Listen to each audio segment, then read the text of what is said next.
everybody. Welcome again to Focus on the Filmmakers on our two films. Today we are talking with Quinn Halleck. Am I saying that correct? Got it down. Excellent. Thank you. Quinn, as you have a diverse background in filmmaking, just take a moment, introduce yourself, tell us a little bit about yourself, what you've done, what you're doing, and kind of how you got into AI filmmaking. Yeah, absolutely. I appreciate you having me on here. So thank you, Adam. Well, my background is twofold. I began always as a filmmaker first and have found my way working in Hollywood as an assistant, working for directors mostly, and now working at a studio. I kind of have seen both sides of it. And in my filmmaking, my secret filmmaking life has been going on the side. It has just opened up this world of AI filmmaking purely, I would say, selfishly, right? Like these tools presented themselves to, 2 or 3 years ago. And we started working on this film called Sigma, where we used AI through every step of the process. And it just was this like very selfish, exciting step where suddenly it's like, oh my God, look at all the things that I can do with these tools that make me compete with these giants that I've been working beside for the last, 5 years of my life. I now get to kind of mimic their process without having maybe the $3 million marketing spend or the maybe not marketing spend, like the $3 million VFX spend. It just allowed me as a young independent filmmaker to tap into it a little bit.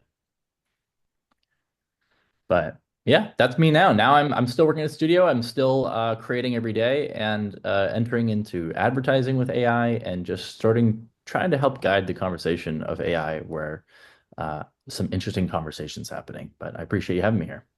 Great. We're happy to have you. I know your background, work with Michael Bay. So watching Sigma, I was expecting more explosions. Something a little more dynamic, but I feel like when you are approaching Sigma, you're kind of using it as AI as a tool and as an amplifier Mhm. versus a substitute. So how did that apply through every stage from the script, the storyboarding, and then through execution, or sort of what was your process? How did you approach it to bring AI into it? Well, let's keep in mind, like the perspective I had at the time when we were making Sigma was hand in hand with making a movie with Michael. And when you work on these larger movies, you understand, you get an intimate look at, when you have the $3 million to hire, concept artists and a production designer, and you have them working on the script with you, and you start to design your worlds. There's sort of these buckets that get filled. Like, oh, you get a production designer, you do this. And for us, we just thought, well, hey, listen, like we can start using these tools to concept art. That's easy. Like in this case, it was our producer Ian Eck who just started helping me learn Midjourney and start figuring out how to begin creating images with this. And then from there, it's a rabbit hole. But to answer your question, yeah, like we just sort of, and it wasn't everywhere. We just started applying these tools where it made sense that I knew from looking at what you could do if you had money. Here, oh, hey, we could now do this. Like Michael used to do this, I could now do this. And it was little things along the way. I don't want to say that every uh, artist on that project just slaved into themselves into AI. It was really, 80, 90%, if not more, just the person doing their normal traditional workflow. And then maybe AI would assist them here or there, lay them up or help them get off of a blank page.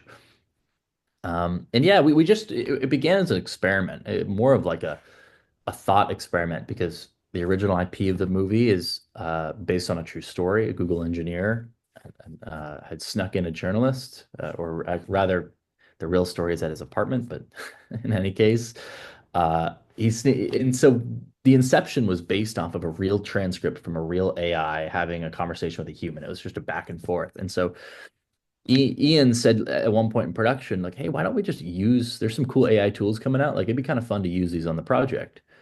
And what began as just a fun idea uh, spiraled into, well, wait, if we can use it here, why don't we use it here? And what about VFX? And then I remember at one point, Ian called me. He said, we could, like, what if we tried deep faking it? Like, that's an option for us. And I said, I didn't even know that was an option. How did you not tell me this earlier? I didn't know we could do that with the three-man team that we had. Ultimately grew into more than three people, but at the time it was just like we just kept unlocking these doors of like, wait, AI can help us with this too. Oh, whoa, AI can do that.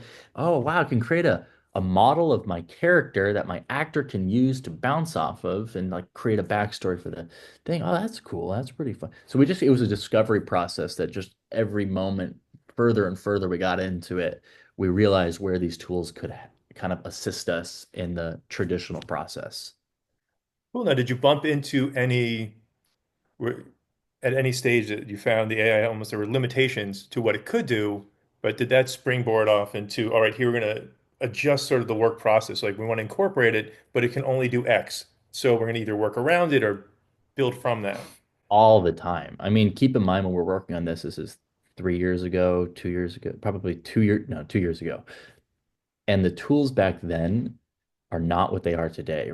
And I remember when we were in pre-production, I had a little binder where it had a frame and we had a little red square that kind of helped me visualize these tools can only do, I think it was like 640 pixels by 640 pixels that we could do stable diffusion on. Like Comfy UI hadn't even come out yet. This is like back in like Google Colab era. And I just remember like that was the parameter. Any AI VFX you want to do has to be within 640 pixels by 640 pixels. So to answer your question, yeah, like we were storyboarding to know which shots are going to be the VFX shots that are close-up tight shots. We can't do those with deep fakes because we're shooting 4K, so you can only make it this big. And Topaz hadn't really come out yet, so we couldn't upres. Right. And we just said, well, we have to keep it all within this box. And should we shoot the project? And then, of course, like the biggest thing that was the most difficult thing for this film is as we're working on it, new tools were coming out in real time, and it's like, oh my gosh, like we could have done this 3 months later, and we would have all these tools available. So here we are in post production, and that little 640 square by 640 square that we'd planned for suddenly became 1080p. Then Topaz came out, and then now we can upres, and so then it like re shook up the monster, and it's like, well, wait, what if we did this shot that we've already shot, but what if we now make it a phase shift? Oh, and now we can do that. So now, again, like a discovery process of as tools were coming out, we begin to understand where we could apply them and where it was useful. Every day it was just evolving more and more. I'm sure if I were to do Sigma again today, we'd have an entirely different process based off the new tools that are coming out right now. So not that we're looking to fire anybody, but as a role, which do you see AI stepping more like, okay, now I could do all my color correction, I could do all my audio Hmm.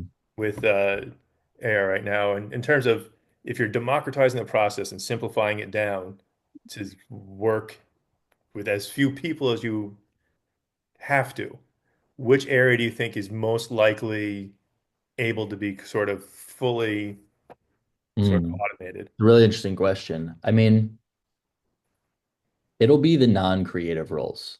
It'll be a lot of roles that are really designed for assisting the creatives. Those would be, the first ones that make the most sense to consolidate. Um, as everything trickles up, if I were designing a perfect set, like you, I would still want um, my production designer. I would still want a cinematographer. You definitely still need an editor. You definitely still need a colorist. You need a sound designer. These are all people and actors, of course. Like the role of an actor is not just to and these creatives is not just to execute the logistics. Their job is to have their own voice and their own opinion. And it's like, well, I know you wanted to do it this way. Like but the collaboration comes is when they are challenging you to how you can make it better. Oh, what I know you really wanted it to be this, the actor is wearing this kind of blazer suit, but I think like based off his character, he wouldn't it make more sense if he's wearing this kind of rugged, he's been there since 3 a.m. and we could put a stain here. And I'm like, oh yeah, that is, you have to be able to filter the good ideas and you need people who are still responsible for isolating their work, all their brain cells towards that one specific category of thought, whether it's the composition, whether it's the coloring, whether it's the sound design. There's somebody who needs to be curating that process. So I was actually just talking to my friend about this. I said I think there's going to be roles coming up where Maybe the tools are changing. It's like we're still gonna, maybe we prompting stuff. Maybe we're shooting it on an iPhone and then we're using video to video to kind of give it the look that we want. Um, but it doesn't negate the key departments of creation. Like that's where all the creativity happens. The people that it makes less sense, it's like assistant editors, the people who are just staying till 3 a.m. just to catalog the footage and slate the shots and Right. maybe even build an assembly timeline. If there's like a take that you did that's completely just the camera shaking around, it's wasted footage. Why? It takes a person time to find the slate, find where the marker is, sync it all up, categorize it into like, oh, this is a medium close-up shot, part of this scene. Like that's all pretty, in my opinion, the tedious part of the job that nobody actually wants to be doing regardless. So perhaps we're going to see some efficiencies in making sure that more people are putting their brain powers towards just being the creative head and less towards the roles in the film industry that are currently just assisting and supporting creatives. Yeah, it's something to be said too. Like I don't want to negate this part of it, which is the mentorship of Hollywood and filmmaking. Part of our industry as an assistant editor, like well, let's just take editing because it's our perfect example. You're working towards an apprenticeship, right? You're working under an editor. You're learning how they do it. You're learning what's good, what's bad. Meanwhile, you might be doing the grunt work and it's less fun. And maybe he throws you a bone every now and then. You get to do something creative. Or he or she gets to throw you a bone, but 80% of your job is just cataloging the footage. There's something to be said about like that. That's how Hollywood works in so many ways. It's an apprenticeship. I don't have an answer for how we're going to adapt when we start to strip away this apprenticeship relationships. But I guess you just have to sort of have trust in human behavior and how we operate as creatives. That I think that we'll just find new ways to shoehorn that in, or we'll find new ways to educate people and make them, because the goal ultimately is just to make sure people are doing the best version of their creative craft, right? That's the purpose of an apprenticeship. So we'll find other routes as we progress and society has this little shift or big shift. This shift, the dust will be thrown up for a second of what we thought was tradition, and we're Mhm. going to just find new traditions. I mean, that's how it's been for 100,000 years of human existence. We've just kept finding new ways to adapt. Right. It seems like it's almost democratizing, making things more accessible. So you don't have to do, the 10-year internship to reach that level of director, fetching coffee, whatnot, or the technology. I'd almost compare it to the beginning of photography. You needed someone standing there holding that flash powder to Mhm. pop off. Like, well, a Mhm. flash cube put that guy out of business. But, you know, now more people could become photographers. I've never heard it with the photographer, but I love that example. You're exactly right. The guy holding the light, he's not learning anything. He just gets to be around the photographer and learn through osmosis, but he's not actually creative. But yeah, totally. Same thing. But on a flip side, though, now you've gone up through the process. I myself am aware of every AI information flowing through the internet right now. Um, but that's part of the learning. That's the stages of going from A to Z of making a project. That's why, if you can't get coffee, you can't run a film. So Mhm. is there something to be lost? Is there something being lost if it's too easy? If it becomes like, oh, learn how to write a prompt and now let, turn over some decision making over to AI software. Hmm. It's In other really words, is there going to be a yeah. lack of creativity, or is it just going to be, or does it spark more? It's a great question. I'm in the camp that it's going to spark more, but I think you're absolutely, speaking truthfully when you say, is there going to be so much content out there that we just sort of we lose that craft and we lose that like uniqueness to it. The only thing I can point to directly is when you think about Hollywood for the last 60 years. There Mhm. was this golden era of Hollywood where all the actors were W-2 employees and all the writers were W-2 employees and studios owned everything and they made everything. And it was this very, very gate kept uh, pipeline. Like we're on one end of the spectrum here, where Marilyn Monroe has her overall at Fox and she does all her movies with Fox. They output movies to theaters that they own, and that's like the most vertical system we have. As we progress, ultimately, there's laws that pass that you can't have your own. It just starts to get democratized where, okay, now theaters can't be owned by the studios and it starts to break it down there. And we progress ultimately to a point that like YouTube then hits. It's like, okay, well now we've opened up the floodgates. Now the actors aren't W-2 employees. It's like any actor has a chance to have be cast in a movie. If best actor wins, best writer wins, like all the writers. It's like whoever has the best spec script wins. And then YouTube kind of did something similar where, okay, hey, that whole distribution thing. Now anybody can distribute and best content wins. I was just having this conversation too, where it's like, well, does that mean we're all just going to be sitting here watching like the film industry dies, YouTube prevails, and we're all just watching lowbrow TikTok content, Jake Paul Right. fighting an 8-year-old Mike Tyson? Is that the end product of this pendulum swing? Um, I would strongly argue I don't think so. Only because like me personally, I might be unique in this. I really don't think I am, but there's an argument that I could be. But I spend some time ingesting content that's absolute, all intent pretty much trash. It's like just TikTok or some just you turn your brain off, whether it's like a sitcom you throw in the background or something you're just not really paying attention to. Mhm. That's a certain type of content, and I know what to expect from that, and my brain is it's scratching a certain itch for me in that moment of what I need. But at the same time, then I'll pivot and I'll sit down and I'll watch a 15-minute educational thing on YouTube or an entertaining, Mr. Beast thing on YouTube where it's kind of a reality show story that I Right. want to follow, but I'm invested in it. And then Mhm. I'll go to the movies, and the movies will be an entirely different type of entertainment. It's like I'm going for the purpose of I want to have this like story told to me, and I want to sit there for 2 hours, and that's like just a different there's a reason that films don't translate to phones. You couldn't sit on your phone and watch a movie for 2 hours. You Right. you go for that experience, and that's why you do it.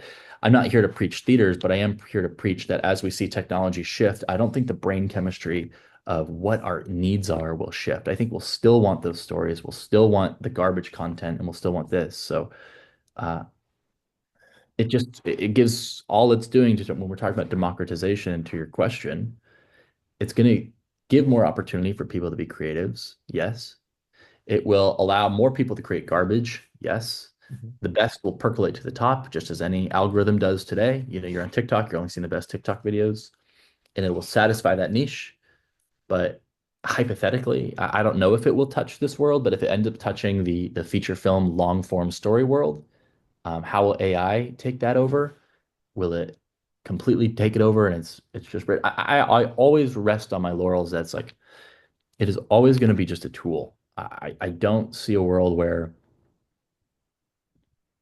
it's hard to say. It's so far, really have to put on your like future thinking hat, but I don't see a world where we absolutely just shake a magic 8 ball, get a TV show, and there's not a single human who is curating, vetting, or putting themselves in that in some way. I don't know. It's, I mean, I think touching on the notion of curation, you have, there are almost two routes I'd like to ask you about. One would be, do you see a new aesthetic, a new sort of standards of saying, all right, we're going to separate the wheat from the chaff because I know this is an AI film. Here's what's going to make a good one. Is going to be the classical notions of story structure and appearance, or are there's going to be a new standard of, it just looks a particular way and or maybe the AI is invisible and it's perfectly natural. And then B, you're mentioning on this because you mentioned in your film Sigma about, AI is becoming generationally intelligent, skipping generations very quickly, and that it soon may supersede human intelligence. So it could reach that point push button stage of I want a rom-com with princesses and ogres, and it'll create you your own personalized movie. Uh, then is it just going to become like the market's going to decide what's good? So it's almost two questions, I guess. It's is there a new artistic standard, or is everything going to be, this is what I want to watch? This is just the market's going to decide. I want to see this guy pull pranks in a Home Depot. Uh-huh.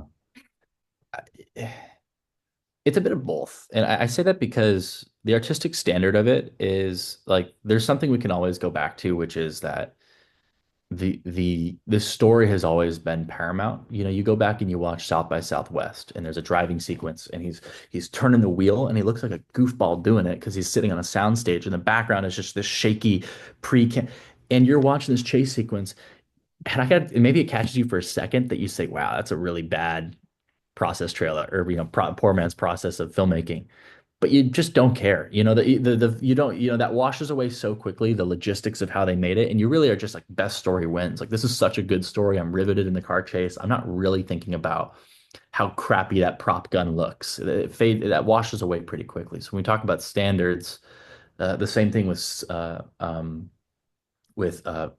CGI, right? Like when CGI first came out, they were bragging about how much we use CGI. Like, look, we use CGI. This is this new Mhm. tech that we're I'm not exempt from that. With AI, we're doing the same thing. We're like, look, we made this with AI. Look how cool this is. And that's sort of like the marketing buzz. But now where are we? We're on the other end of this pendulum where it's like, we don't want you to know we use CGI. We want it to be so seamless you don't even notice the CGI.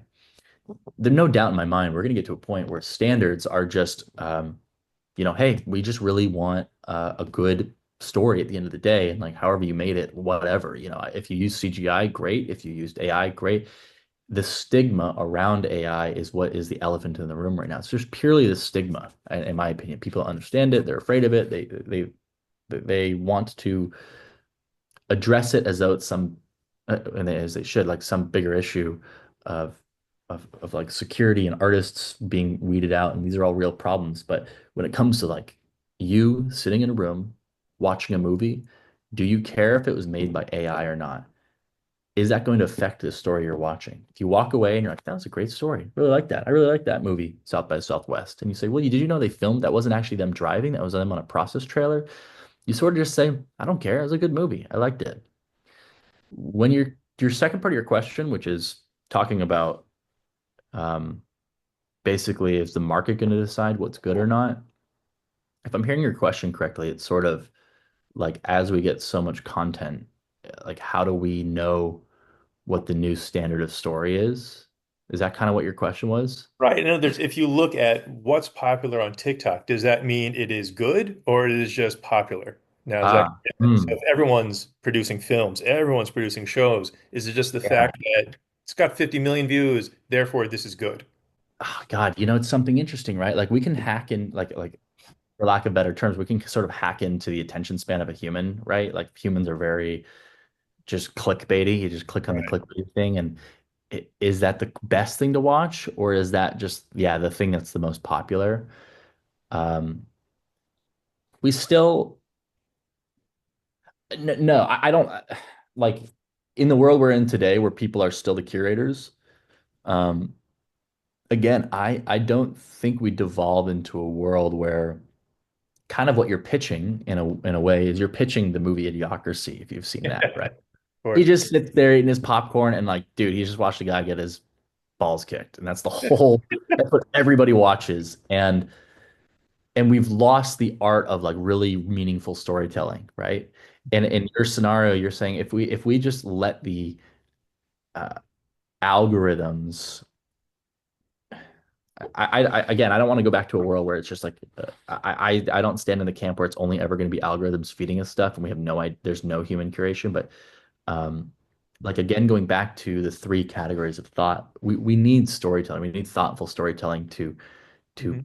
progress us as we just me personally, I need real stories to sink my teeth into. And whether it was a human that had an experience that happened to them and they want to tell this story, AI is just a tool for them to tell it. So if the argument is, hey, that was too easy for them to make, I don't think it delegitimizes their story. Okay. So if somebody who, I don't know, like had some crazy traumatic experience happen as a kid and they wanted to make a narrative piece about it and they put out this beautiful piece and they used AI to help them tell that story, I don't think it negates the story they're trying to tell. Very cool. Yeah, it's just really, I mean, ultimately, I guess if you're a creator, this is just a tool to get your story across. Unless, of course, it's 100% art, random dice roll and it's just making here's your entertainment for the evening, but I don't think we're there. Yeah. I mean, also keep in mind, like we still have film festivals, right? Like that's never going to die. The idea of curation through a certain lens. So maybe if you're on TikTok, it's curated to you based on view count. But maybe if you go to Sundance, it's curated to you based on thoughtful, meaningful stories that deserve to be told, you know? And so then if you're seeking that, you can absolutely go to Sundance.com and go watch thoughtful, meaningful stories that have been curated by a human, you know, selector group that say these are the best, most thoughtful pieces that you should check out right now. So it just depends on how you want to ingest your content. All right. And when you were working on Sigma, were there any um, sort of impromptu moments? Because I know, like during a lot of filmmaking, an actor will say something, and it just winds up in the film. It wasn't planned, it Mhm. was improvised, it was completely off guard. Helicopters flying in the background, a line is said, and like this makes the film like I'm walking here. That Mhm. completely improvised. Do you find by I would say narrowing your random variables with humans, uh, Uh-huh. do those opportunities still arise, or is it more structured, storyboard, planned execution?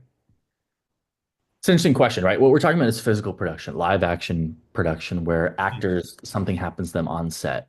But I would tell you that that actually happens throughout the process, whether it's the screenwriter and you coming up with a random dialogue line or a random scene, or what if and you throw the monkey wrench in there and it's kind of like, wow, that shakes everything up. That's a cool little discovery we just made.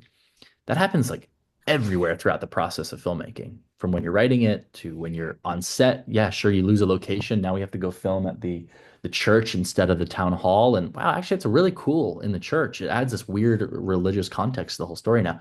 Or in editing, it's just simply the Kuleshov effect. You could edit two things together, and it's like, whoa, I did not know that if you cut this scene back to back with that scene, or better yet, this reaction opposite this reaction, totally changes the entire thing. Christopher Walken, great scene, great moment. He's in Catch Me If You Can, and he gives this really, really thoughtful performance that Spielberg really liked. And just to your point, next take he decides to do it. He decides to cry when he's saying he's kind of welling up tears, holding back tears, completely changed the character. What you're talking about is these like really cool moments of inspiration. That do we lose that when we uh, isolate when we kind of consolidate it down into a few creatives? Collaboration definitely comes amongst idea bouncing off idea to spark a new idea. Um, Definitely when you talk about core creation of the team I was talking about, you have your DP or your cinematographer, or you have your DP, you have your costumes, you have your makeup, you have all these. Maybe you wouldn't have makeup, but you have all these departments that are working together. Yes, hopefully you are absolutely still capitalizing on human collaboration. And oh, what if you had this shot from this? But I will add too, new things emerge with AI. I'm just working on this project now where I'm prompting for a shot and I say, hey, close up shot of a squirrel and blah, blah, blah, blah, blah. But it did like this really, really cool. I did not expect it. Came back with this really cool macro shot where everything's out of focus. The acorn's only in focus, and the squirrel out of focus is approaching the camera, Oh, wow. comes into focus. I'm like, that is not what I meant, but that is so much better than what I thought. So you definitely are still getting these little, if not, I could argue you're getting even more uh, gambling with the process because you really are just shaking a prompt into a magic eight ball and seeing what comes back and Right. curating what comes back the same way you would if a concept artist were to come back to you with 10 different images of the same type of gun, what gun is he holding? He comes back with 10 images. The same process, same creative workflow. So hopefully that's not lost. Are there any particular tools that are out now that like you are leaning towards, or you're very like which software are you like, I love this. This is really being blown away with this is really Yeah. integrating with everything. I am completely blown away with Google VO2. I think it blows everything else out of the water right now for specific things. And there are other tools out there that do blow me out of the water for other reasons. Kling is a great example, but I just really think Google VO2 right now is ahead of the time. Granted, when you watch this in 3 months from now, and 1 week from now, that answer might change. It changes actually on a daily basis, if not a weekly basis, you know. But yeah, that's a really go try it when it comes out. It's gonna be really exciting. What makes it stand out to you? Like, what should a good AI film tool have? Great question. Uh, it really comes down to, uh, in my opinion, two things, maybe three. It needs to come back with like the obvious lack of artifacting. So every result that you get is a usable result. It's not, you know, the second a shot has six fingers is the easy example, Right. or a, a clock is at 10:10 or whatever that thing is. It negate the whole thing, useless. So you can't use it. So it's like, sure, like let's get through the obvious. Like we just need the shots to be working. They need to all work. They can't have these weird hiccups in artifacting. That will be the first thing to massage out as we see this advancement in the next year. We're going to get rid of artifacting.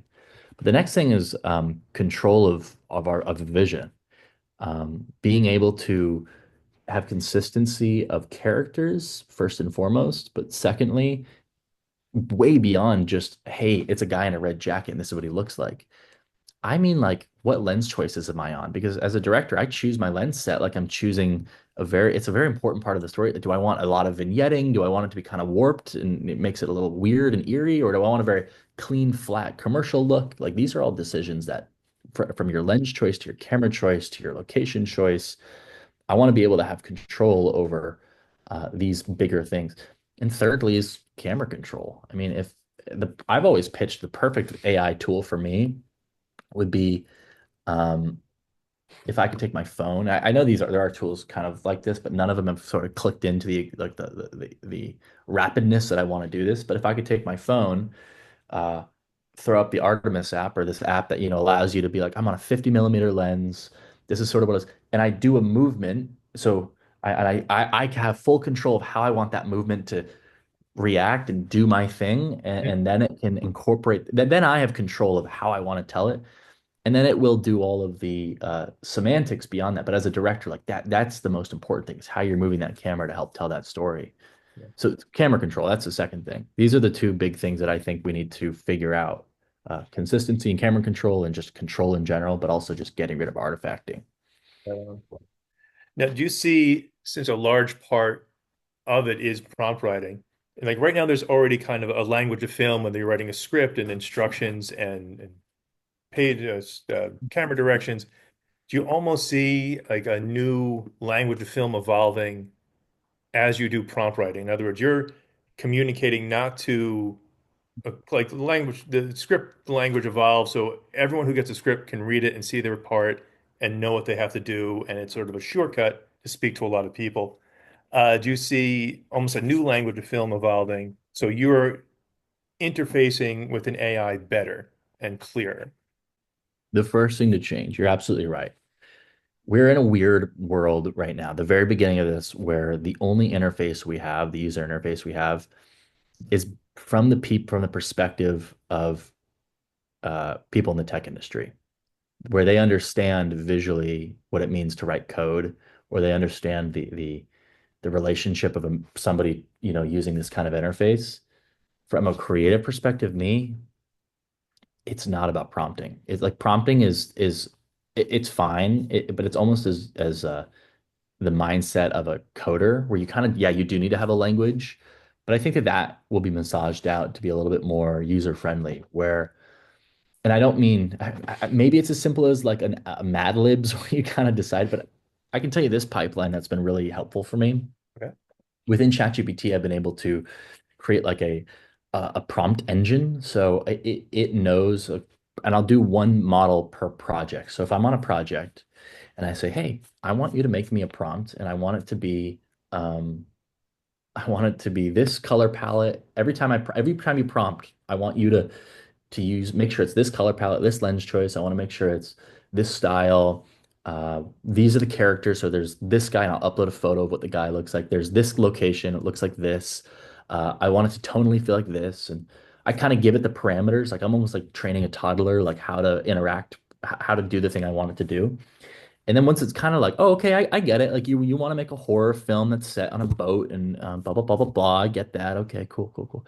Then me as a now once you get over like the setting the scene, then the creativity starts. Then it's me just at like throwing ideas like, hey, put Mark walking through this, and there's like typos in it. I'm like, prompt for like Mark walking through the snow. There's a helicopter behind him. Uh, the shot is pushing in on a 35 millimeter, and it'll be like, great, I'll do it. And it spits back this 300 word, like beautifully written prompt where it's like the crunch of the snow, the boot touches the snow, the camera rises, and it kind of like executes the layman's terms for me. Almost like Rosetta Stones it into a detailed prompt. Wow. That's still typing. There will be a version, I think, in the future because no director or creative wants to be on their phone typing like, hey, push in. Like, I don't want to type push in slowly, tilt up. I also Right. don't want to be an interface on a computer where I have to like use a little. It's like almost using After Effects. It's like I have to like keyframe the thing to look up and you get the fuck all that. Oh, sorry, I don't know if I can swear. Screw all that. Like the only real fun is and the only real creativity comes in like I want the spontaneity of being able to be like, oh, this is like, what if I get this cool if I go down, I can kind of, that's cool. Like I get the shot there. You're finding it. That's the most real moment of filmmaking when you're on set, you have the camera, you have the actor, and you're finding it. And that's the most fun. That's the spontaneity that you want to bring into this current process that we don't have right now. What is your grand ambition? Is it a feature as a full-length feature to be shown in a theater? Definitely, it's definitely narrative feature, live action. Like that to me is such a perfect petri dish to tell stories and really curate story. That's where I want to be. And everything I do is in service of getting to that point. For me, AI has been this really selfish, as I said before, approach where it allows me to get my ideas quicker and faster and helps me. I use it all the time in every step of my creative process. So I'm writing features and helping create that feature is mid-journey, helping me kind of be like, oh yeah, that's a cool world that I could tell for this feature. But definitely, that's why I really am in the mindset that you're talking about before. Feature films die? Are we only going to be ingesting ouch my balls from Idiocracy? It's like no, like because there's a lot of people like me that want to tell stories, and there's a lot of people that want to watch stories, and yeah, that's where I want to be for sure. So I'm looking for the right opportunity to find a story where uh, I can use these tools to help me get there. Very cool. Now, if someone else has their own story to tell and they're hearing you and they're like, I want to get in on this, how do you recommend people get started? It will either if they have a background, if they're coming from traditional production and they're like, all right, I should learn this because this is the direction of things, or they're just coming up and they're saying, you know what, I want to make a movie, I want to make short films. Where do I begin? What's step one? Well, it's really important to understand where everything is coming from. That's where I think people are going to have the most success. So anybody who's coming from outside of the traditional filmmaking model, learn traditional filmmaking. That's the place to kind of understand what it means to be on a close-up lens and how that affects the character when you're on a wide angle lens, how that affects the mood, because these are creative decisions that you'll end up having to communicate to an AI or a DP or whoever, and start learning the language of film. But let's assume you know the language of film, and just to your case, it's like, hey, I work as an editor. I want to know how do I get into these tools. Um, uh, it's a good question. It doesn't really have an answer yet. Like, there's not like one single masterclass place yet to give you the lowdown. Easy answer. There's a company called Curious Refuge, Caleb and Shelby. They have a great program where you can, do a course that will give you the top overview of what does it mean to be working with AI? How do you prompt? What are these terms I'm hearing? What is like what is all this hubbub about? From there, it has to come from a personal exploration. There's just tools coming out. You got to stay looking, follow newsletters or threads of what the latest tool is and what's coming out. What can I play with? What can I use? And from there, you're just going to start chipping away at like what you want out of these tools and how you can apply it to whatever your workflow is. So Oh, yeah, like an editor might find a cool tool on editing or oh, I can use 11 Labs to do dubbing. Oh, that's cool. And you'll just start right. to just naturally plug it into where you think it'll fit in your life. Where do you see things in 5 years? Just to wrap it all up, if you had a Ah, look I at it. know. It's crazy. The question changes all the time. I'm sorry, the answer changes all the time. Yeah. When we were making Sigma, it was really obvious to me that these tools were going to change the film industry. I had sort of a stink about text to video um, a year ago.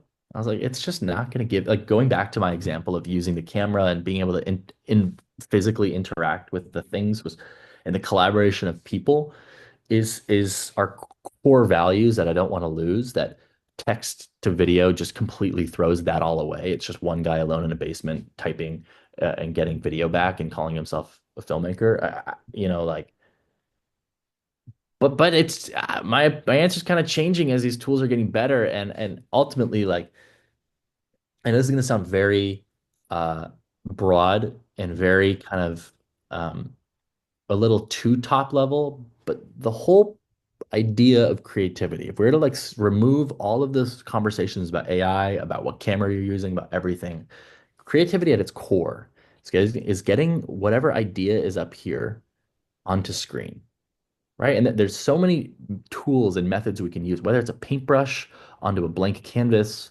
whether it's drawing, whether it's using Adobe After Effects to create a cool thing, like whatever your method, whether it's taking a camera and filming a real person, like these are all just tools and methods to get your idea out of your brain.